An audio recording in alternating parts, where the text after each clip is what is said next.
finale bi première 5 minutes yi ñu am penalty yi Sadio Mané dóor ko raté ko lan nga yëg. penalty bi seetaanuma ko sax xooluma ko. waaw xooluma seen man daal dama dégg nit ñi di yuuxu ma gestu gis sama adjoint ma ne ko dugal na ko mi ne ma noo dugalu ko mais après ñu passé ci leneen ñu passé ci leneen. instant boobu gëmoon nga après que ni voilà match bi de ba tey même bu fekkee penalty raté la 5 minutes du coup d'envoi est-ce que gëmoon nga ni ñun dañuy gagné. waaw mais loolu compétition la c'est-à-dire que booy ñëw compétition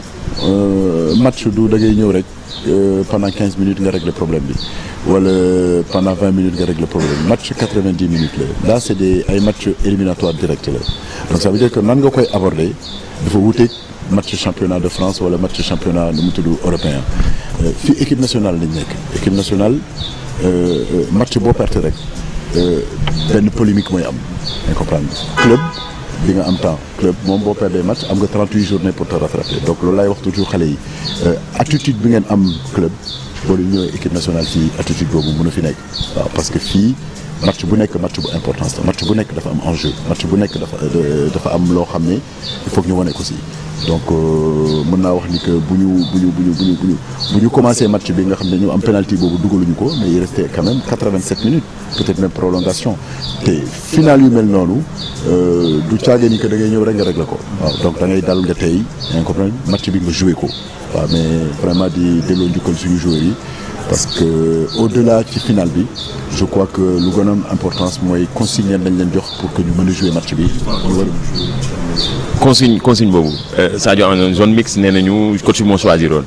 moment bi mu jëm di tirer dernière penalty bi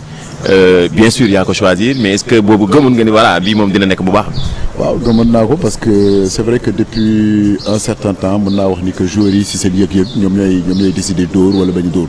mais bii tour dama décider woon vraiment ni que am naa ay 5-6 tireurs même 10 tireurs yoo xam ne man maa leen di décider waaw léegi lu ci des na même bu ñu bëggul woon dóor sax man dinaa leen force ñu dóor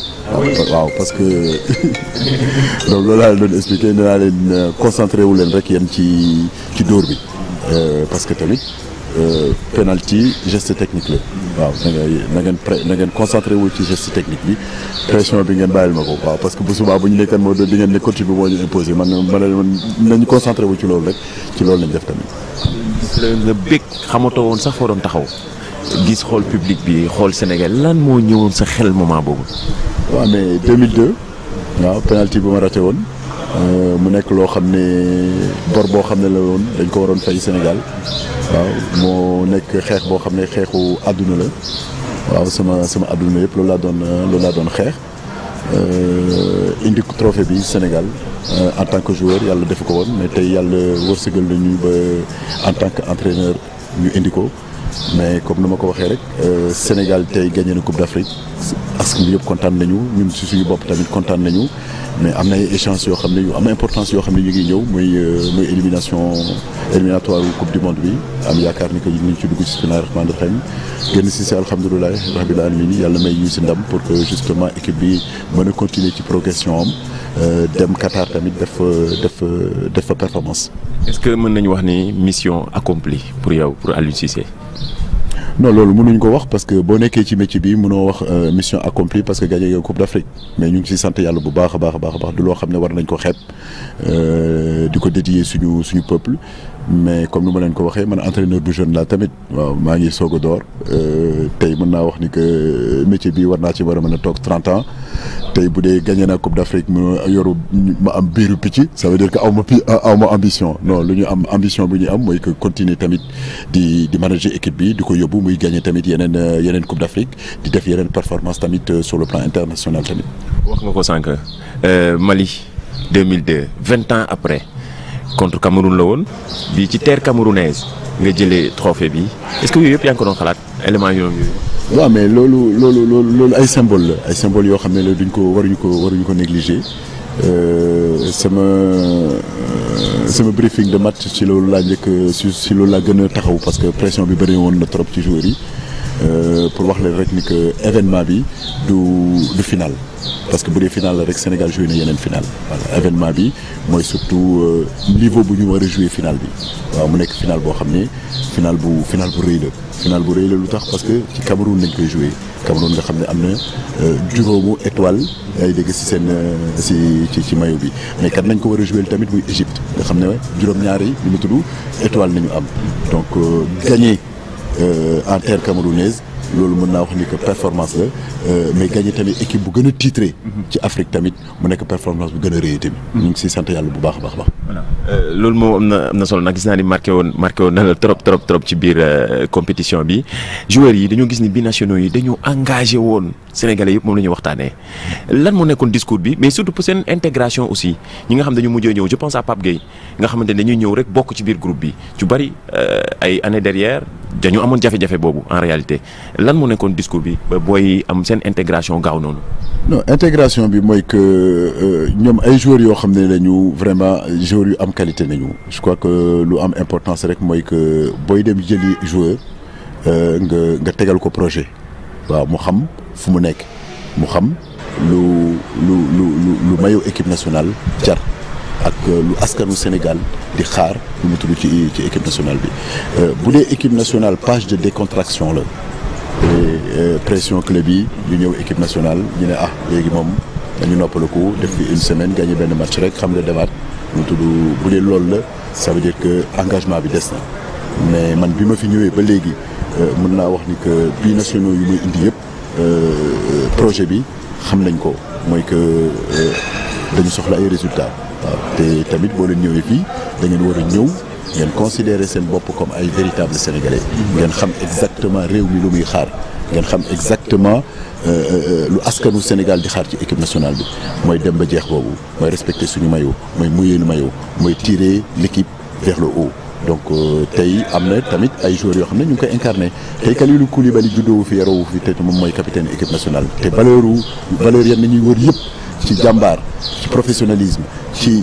bëgg réewam mu ngi koy wane tey bu ñu xoolee te pourtant bi national la juddoo fi yaroo fi tey bu ñu xoolee ay Cheikhou Kouyaté bu ñu xoolee ay Sadio Mané ay Idrissa Gana Gueye Saliou Ciss ak ñeneen ñu ngi wane ni que réew mi yaa ngi dégg am na ay doom yoo xam ne juddoo nañ fi yaroo nañ fi bëgg nañ seen réew te Sénégal jaral na leen lu nekk donc foog naa tey bu ñu jëlee ñaari côté yëpp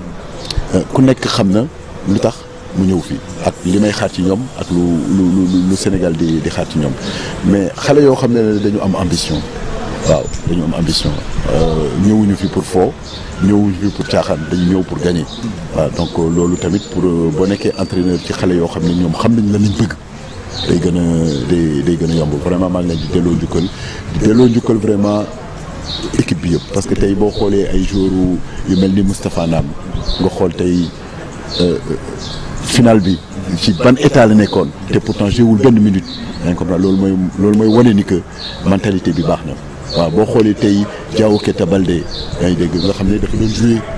tey jéewul lu bëre mais attitude am ci banc am loolu mooy que am na loo xam ni mi ngi commencé sax ci équipe bi mooy solidarité boobu mooy patriotisme boobu mooy bëgg sa réew ba mu jaral la lu nekk donc loolu je pense que nañ ko delloo tamit suñu joueurs yi parce que loolu bokk na si loo xam ne mooy tax ba ñuy gagné souvent nit ñi dañu foog ni que qualité joueurs yan ngay rangale mooy tax nga gagné bu doon loolu la kon Sénégal gagné na ay coupe d'Afrique yu bëri kon ça veut dire que Côte d'Ivoire kenn du ko dóor kon ça veut dire que Cameroun kenn du ko dóor ça veut dire que Marocains yi kenn du leen dóor parce que tamit effectif boo gis rek ci équipe yooyu effectif yu baax nañu donc mais gagné leneen la que football waaw c'est-à-dire que comportement la attitude la état d'esprit la patriotisme la donc yooyu yëpp bu réunir après qualité footballistique yi dina feeñ. Sadio Mané dañ ko laaj ci zone mixte après match bi mu ne coupe bi yow la ko déggee lan moo nekk seen relation. waaw mais sama relation mag Sadio datul de jour yi lu ma lii ak Sadio du football rek dafa bëri waaw dafa bëri lu ma lii ak Sadio mais comme on dit rek amoon na ay temps yoo xam ne amoon nañu ay problème mais loolu mën naa wax ne relation doom ak papa la donc parfois tamit mu xaw a métti parfois mu am ay incompréhension mais Sadio compétiteur la waaw Sadio mën naa wax Koulibaly mën naa wax Gana Gueye mën naa wax Abdou Diallo mi nga xam ne barki démb la ñëw ñoom Cheikhou Kouyaté dañu xam lu ñu bëgg te dafa am loo xam ne loolu la ñu yéenee askanu Sénégal vraiment voilà ñëwuñu fi pour foo ñëwuñu fi pour taxawaalu lan moo leen indi fii mooy def ay performance ci équipe nationale bi de véritables professionnels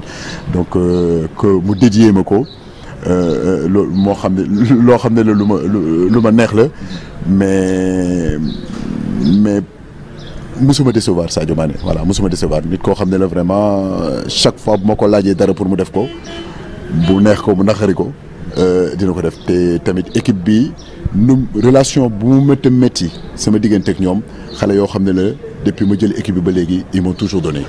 voilà te man tamit de mon côté je leur ai toujours rendu. ñu jeexalee ak sénégalais yëpp ñu ci bari ñu la doon critiquer ñu ngi lay baalu yaa ngi gis ci réseaux sociaux yi Aliou Cissé baal ñu xelu xale moo ñu jàppoon Aliou Cissé baal ñu yaa ngi gis ci réseaux sociaux yi bien vrai que yaa ngi doon wax sànq ci critiques yi mais ban message ngay jox sénégalais yi.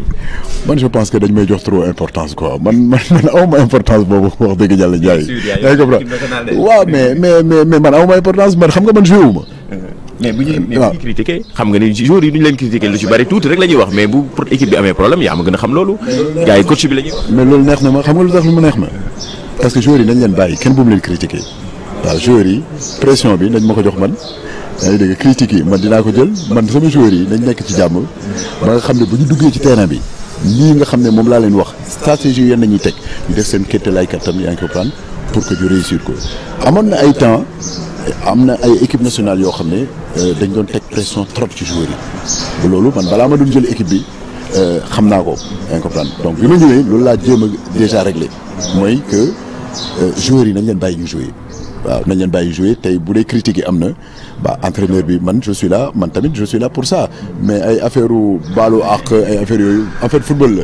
tey ñëpp kontaan nañu tey ñëpp dinañu wax nu mu tudd baal lañ ko mais sursis la rek yaa ngi dégg xam nga nu mu tudd mais noonu la donc ça veut dire que il faut nga équilibrer tamit ci loolu poste bi moo demee noonu maa ngi ko doon wax sànq ci njëlbeen mooy képp ku fi ñëw nga nekk entraîneur di nga ñam ci critiques yi waaw képp koo xam ne yaa ngi ci fii ci dëkk bi fii nii yor fi poste de responsabilité boo xam ne sénégalais yi ñoo ko moom mënoo leen tere ñu wax ci seen équipe mënoo leen tere ñu wax ci seen réew mënoo leen wax tere yaa ngi dégg ñu wax parce que ñoom ñooy refléter équipe nationale tey bu ñu waxee équipe nationale du joueur yi équipe nationale askanu Sénégal la waaw donc askanu Sénégal boobu am na droit encore wax ci équipe bi mais boo xoolee tamit accueil bu ñu accueillir macha allah yaa ngi comprendre loolu mooy prouver ni que lépp lu ñu wax ci coach bi yaa ngi comprendre xam naa ni gëm nañu seen coach bëgg nañu seen coach yaa ngi dégg te bëgg nañu seen équipe nationale je crois que loolu rek moo am solo. Prochain objectif.